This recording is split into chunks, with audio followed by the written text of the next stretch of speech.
Hello, welcome back to my channel. എല്ലാവർക്കും സുഖമെന്ന് വിശ്വസിക്കുന്നു. ഇന്ന് നമ്മൾ തയ്യാറാക്കാൻ പോകുന്നത് വഴുതനങ്ങ തൈര് കറിയാണ്. ഇതിലേക്ക് ആവശ്യമായത് 2 വലിയ വഴുതനങ്ങയാണ് ഞാൻ എടുത്തേക്കുന്നത്. വട്ടത്തിൽ അത് മുറിച്ചെടുത്തിട്ടുണ്ട്. അതിലേക്ക് ആവശ്യമായ ഉപ്പ്, മുളക് പൊടി 2 സ്പൂണ്, നമ്മുടെ എരിവിനനുസരിച്ച് ചേർക്കാം കേട്ടോ. പിന്നെ മഞ്ഞൾപ്പൊടിയും കായപ്പൊടിയും കൂടെ ചേർത്ത് നല്ലതുപോലെ മിക്സ് ചെയ്തെടുക്കുക. മസാല പുരട്ടി വെച്ച വഴുതനങ്ങ നമുക്കൊരു 10-15 മിനിറ്റ് റെസ്റ്റ് ചെയ്യാൻ വേണ്ടി വെക്കാം.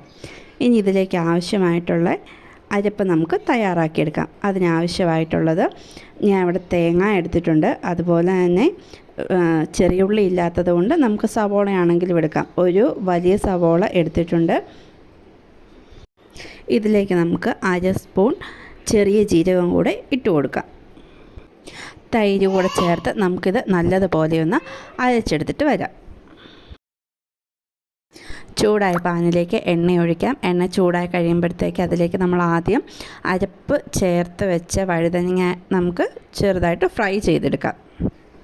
ലോ ഫ്ലെയിമിലിട്ട് വേണം നമ്മളിത് ഫ്രൈ ചെയ്തെടുക്കാനായിട്ട്. ഇല്ലെങ്കിൽ പൊടിയൊക്കെ ആയതുകൊണ്ട് തന്നെ പെട്ടെന്ന് കരിഞ്ഞു പോകാനുള്ള ചാൻസ് ഉണ്ട്.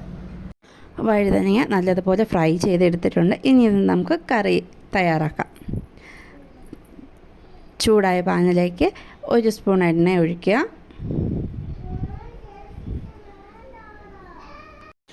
ചൂടായ എണ്ണയിലേക്ക് 3 പച്ചമുളകും 1 സവോള ചെറുതായിട്ട് അരിഞ്ഞതും കൂടെ ഇട്ട് കൊടുക്കുക. 1 അല്ലെങ്കിൽ 2 മിനിറ്റ് നമ്മളത് ചെറുതായിട്ടൊന്ന് വഴട്ടിയെടുത്താൽ മതി. അതിന് ക്രിസ്പിനെസ് പോവാതെ ഉള്ള ഒരു രീതിക്ക് നമ്മൾ വഴട്ടിയെടുക്കുക. ഇതിലേക്ക് നമ്മൾ ആദ്യം അരച്ച് വെച്ച അരപ്പ് നമുക്ക് ചേർത്ത് കൊടുക്കാം. അരപ്പ് തിളച്ച് വരുന്നതിന് മുമ്പ് തന്നെ നമുക്ക് നമ്മൾ ഫ്രൈ ചെയ്ത് വെച്ചേക്കുന്ന വഴുതനങ്ങ ഇതിലേക്ക് ചേർത്ത് കൊടുക്കാം. ചൂടായ പാത്രത്തിലേക്ക് എണ്ണ ഒഴിക്കുക. എണ്ണ ചൂടായി വരുമ്പോൾ അതിലേക്ക് കടുക് ഇടുക. കടുക് പൊട്ടി വന്നതിന് ശേഷം ഉലുവ ഇടുക. അതിൻ്റെ കൂടെ നമ്മൾ ഉണക്കമുളക് നമ്മുടെ എരിവിനനുസരിച്ച് ഇടുക. കറിവേപ്പിലയും കൂടെ ഇട്ട് നല്ലതുപോലെ വഴറ്റിയെടുക്കുക. സവോളയും ഇതിലേക്ക് ചേർക്കാവുന്നതാണ്. ഞാനിവിടെ സവോള ചേർക്കുന്നില്ല. നമ്മൾ തയ്യാറാക്കി വെച്ചിരിക്കുന്ന കറിയിലേക്ക് ചേർത്ത് കൊടുക്കുക. വഴുതനങ്ങ തൈര് കറി തയ്യാറായി കഴിഞ്ഞു.